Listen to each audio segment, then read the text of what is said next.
वक्फ कानून को लेकर दायर याचिकाओं पर सुप्रीम कोर्ट ने केंद्र सरकार को जवाब देने के लिए 7 दिन का वक्त दिया है, लेकिन साथ ही कोर्ट ने कहा कि वक्फ संपत्ति में कोई बदलाव नहीं होगा, यानी वक्फ की स्थिति जैसी है वैसी रहेगी। मामले की अगली सुनवाई 5 मई को होगी और इसी खबर पर प्रदेश की जनता की राय जानेंगे। तो वक्फ कानून पर क्या है पब्लिक का मूड, वो हम आपको दिखाएंगे। इसे लेकर लोग क्या सोच रहे हैं, क्या सोचती है यूपी उत्तराखंड की जनता, क्या कह रही है, वो भी आपको दिखाएंगे। यूपी के मुसलमानों की क्या है राय वक्फ संशोधन बिल को लेकर।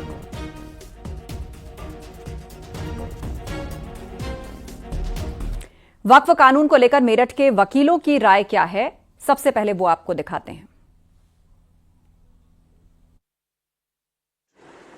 और मैं समझता हूं कि जो ऑनरेबल सुप्रीम कोर्ट का ये जो डिसीजन आया है, ये मैं समझता हूं कि हमारे देश की एकता के लिए, और मैं कहूंगा कि जुडिशल सिस्टम को जो है एक जो हमारा सर्वोच्च होता है उसकी गरिमा को बनाने रखने के लिए एक बहुत अच्छा डिसीजन है। सर, आप क्या कहेंगे जिस तरह से सुप्रीम कोर्ट ने यह भी कहा कि 1 हफ्ते के अंदर केंद्र सरकार जवाब दे ही दे और साथ ही साथ पहले जैसी स्थिति बनी रहेगी, यथास्थिति बनी रहेगी।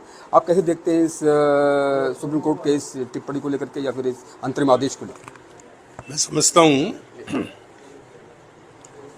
जो समय दिया है और केंद्र सरकार ने जो समय मांगा है वो बहुत ही उचित है। आगे भी अगर समय की आवश्यकता पड़ती है तो सुप्रीम कोर्ट को देना चाहिए, क्योंकि इस वक्फ के मामले को रिलीजन से जो जोड़ा जा रहा है ये निहायत गलत है। वक्फ की संपत्ति को कैसे मैनेज किया जाए और इसका मिसमैनेजमेंट किस तरह से प्रभावित कर रहा था मुस्लिम समाज को, उसके मैनेजमेंट को लेकर के ये एक्ट बना है। हमारा नागरिक जो है हमारा वो सर्वोपरि है। इसमें हमें ये देखना है कि आम नागरिक का बेनिफिट कैसे होगा। तो सर्वोच्च न्यायालय भी उसी आम नागरिक के हिसाब से सोच रही है और केंद्र सरकार ने अगर कहीं वक्फ प्रॉपर्टीज का दुरुपयोग को रोकने के लिए किया है तो वो भी आम नागरिक के हिसाब से कर रही है कि ये कुछ लोगों के हाथ का खिलौना ना बने। वक्फ कानून को लेकर सहारनपुर के मुस्लिम क्या सोचते हैं वो भी आपको दिखाते हैं।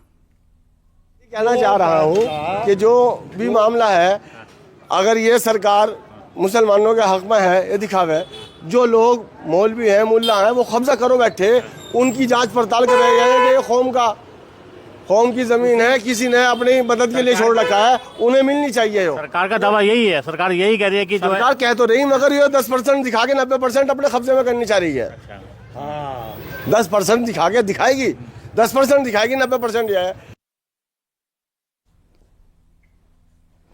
देहरादून का मुस्लिम समाज वक्फ कानून को लेकर क्या कहता है वो भी आपको दिखाते हैं। को लेकर यही जानने और समझने के लिए इस वक्त हम कुछ महिलाओं के साथ मौजूद हैं। हमारे साथ कुछ पुरुष भी हैं जो ये बताना चाहते हैं कि आखिरकार उनकी समझ में क्या आता है वक्फ संशोधन बिल की जब बात आती है और वो क्या मानते हैं, क्या इसकी वजह से बदलाव आएगा। यास्मीन जी हमारे साथ हैं। यास्मीन जी, सबसे पहले तो आपकी क्या प्रतिक्रिया है जब आप सुनती हैं कि वक्फ संशोधन बिल? धन्यवाद, सबसे पहले धन्यवाद मोदी जी का। और हम बहुत खुश हैं कि जो ये हम लोगों को जो ये कब्जे की हुई जमीनें थी, जो हम लोगों की तरक्की नहीं हो रही थी, जो कभी होने दी भी नहीं है 70 सालों से, जो आपको देख रहे हैं शहनशाह शहजादे लोग कब्जे करके बैठे हुए थे, वहाँ से हम लोगों को कम से कम अपना हक तो मिलेगा। अच्छा, ये कहा जा रहा है कि जो पसमानदा समाज है उसको वक्फ की जमीनों का फायदा नहीं मिला, और जब अब वक्फ संशोधन बिल आ गया है तो इसके बाद हर वर्ग को इसका फायदा मिलेगा। बिल्कुल, और मिलना चाहिए और मिलेगा इंशाल्लाह। मोदी जी इसीलिए कदम उठा रहे हैं कि उनको इसका फायदा मिला है। कल भी माननीय मोदी जी ने प्रधानमंत्री भवन में कुछ जो मुस्लिम धर्म गुरु हैं और जो समाज के प्रतिष्ठित लोग हैं उनसे बात की है इस विषय को लेकर कि ये कदम ऐसे नहीं उठाया गया। करीब 1700 इसमें शिकायतें थी, तब जाकर वक्फ का बिल लाया गया है। वक्फ संशोधन कानून को लेकर अयोध्या का संत समाज सरकार के समर्थन में आ गया। आपको सुनवाते हैं किसने क्या कहा। संपत्ति है उसका सीधा मतलब है कि आप अच्छे कामों में लगाइए जिससे लोगों का भला हो, एक समुदाय का भला हो, मुस्लिम समुदाय का भला हो, उनकी रक्षा हो, उनके हितों के लिए था वो बोर्ड जब बना था। लेकिन इसके विपरीत कुछ अताताई लोग उसको हड़प करके बैठे थे। तो आज उन्हीं लोगों को कष्ट हो रहा है, बाकी मुसलमान सब प्रसन्न हैं। सुप्रीम कोर्ट ने कुछ तथ्यों को निकालने की बात की है, लेकिन ये विचारणीय है और इस तरह की बात नहीं रखनी चाहिए। मैं तो मानता हूं कि जो भारत सरकार ने जो बिल को रखा और पेश किया है वो बिल सराहनीय है, और ऐसे ही बिल को कोर्ट को भी स्वीकार करके और उसे सदन से न्यायालय से पारित कर देना चाहिए। पूरा भारत संविधान से चलता है और वक्फ बोर्ड का कोई संविधान नहीं है। इनकी अदालत होगी, वही मुकदमा चलेगा और वही फैसला देगी। फिर भारत का क्या मतलब है? सुप्रीम कोर्ट का आज सुप्रीम कोर्ट के अंदर ये गया है तो क्यों गया है? ये प्रधानमंत्री मोदी की देन है। बता दे सुप्रीम कोर्ट कि इससे पहले कोई मुकदमा वक्फ बोर्ड का उसके पास आया हो या वक्फ बोर्ड के माफिया उसकी शरण में गए हो? वक्फ बोर्ड सुप्रीम कोर्ट को समझता ही नहीं है, ये तो उसकी मजबूरी है। गाजियाबाद में रेलवे स्टेशन पर बहादुर शाह जफर की तस्वीर को औरंगजेब की तस्वीर समझकर हिंदू संगठनों ने विरोध शुरू किया और कार्यकर्ताओं ने रेलवे स्टेशन पर बनाई गई पेंटिंग पर कालिक पोत दी और बहादुर शाह जफर की तस्वीर के सामने औरंगजेब विरोधी नारे लगाए। ये सब हुआ एक गलतफहमी की वजह से। हिंदू रक्षा दल के कार्यकर्ताओं ने जिसे मुगल शासक औरंगजेब की पेंटिंग समझा, उस पर कालिक पोती और नारेबाजी की। वो दरअसल आखिरी मुगल सम्राट बहादुर शाह जफर की तस्वीर थी।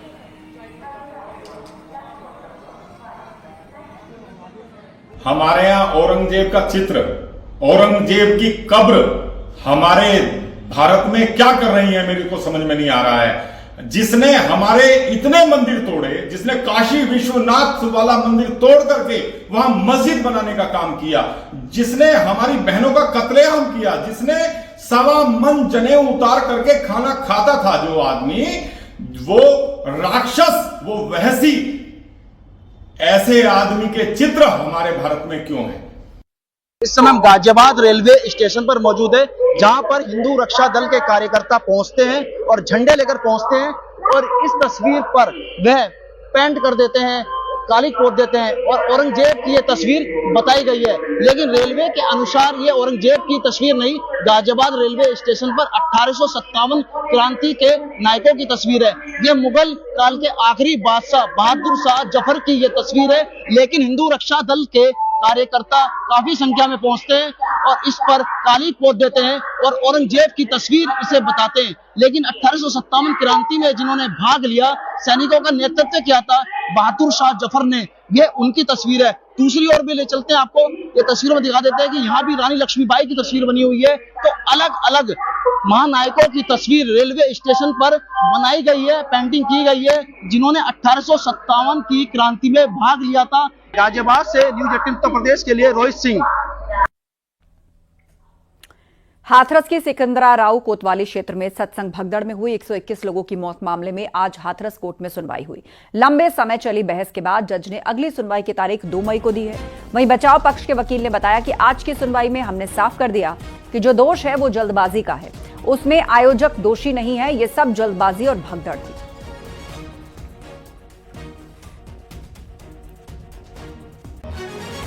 ने चार्जशीट बनाई है वो झूठ का बहुत बड़ा पुलंदा है। 78 लोगों को और लिखा गया है, जबकि उस समय की अरेस्टिंग 11 की है, जबकि जो पोस्टर दिखाया गया मानव मंगल मिलन सद्भावना समागम का, उसमें कहीं भी कोई ऑब्जेक्शनेबल तथ्य नहीं है। Side plan my lord honourable court ने, जिला जज साहब ने पूरी तरह से देखा और उस साइड प्लान में भी घटना स्थल दूसरी तरफ है, सड़क के मंच का संचालन दूसरी तरफ से है। महाराष्ट्र सरकार ने फैसला किया है कि राज्य के मराठी और इंग्लिश मीडियम के स्कूल्स में 1ली से 5वीं क्लास तक के स्टूडेंट्स के लिए तीसरी भाषा के रूप में हिंदी पढ़ना अनिवार्य होगा। राज्य की बीजेपी सरकार के इस कदम पर विपक्षी दल कांग्रेस और राज ठाकरे की महाराष्ट्र नवनिर्माण सेना ने आपत्ति जताई है।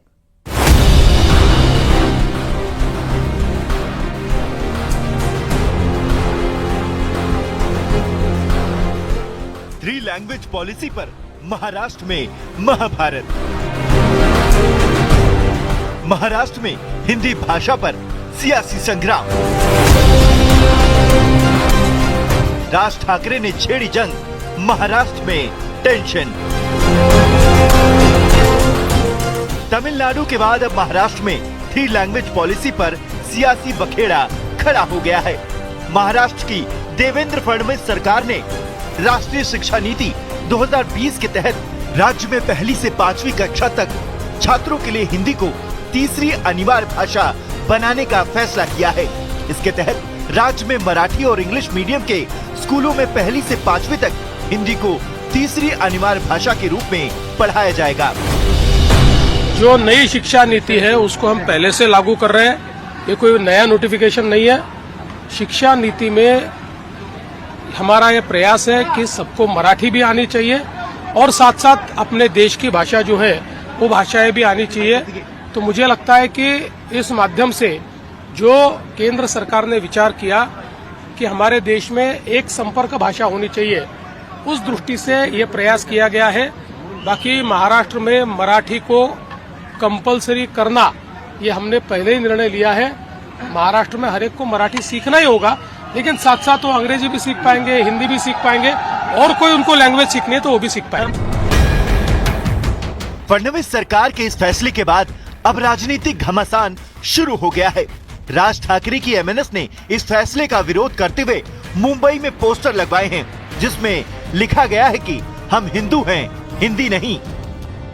महाराष्ट्र नवनिर्माण सेना के अध्यक्ष राज ठाकरे ने सोशल मीडिया एक्स पर पोस्ट लिखा कि स्टेट स्कूल कैरिकुलम पाठ्यक्रम की योजना 2024 के अनुसार महाराष्ट्र में पहली कक्षा से हिंदी अनिवार्य कर दी गई है।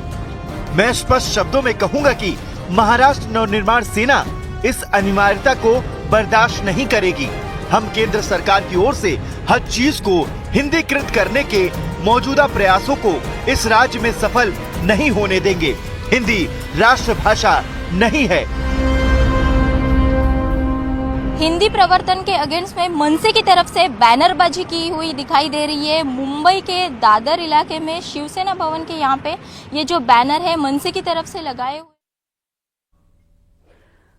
एसपी सांसद रामजी लाल सुमन के बयान पर विवाद थमने का नाम नहीं ले रहा। मथुरा के कथावाचक कौशल किशोर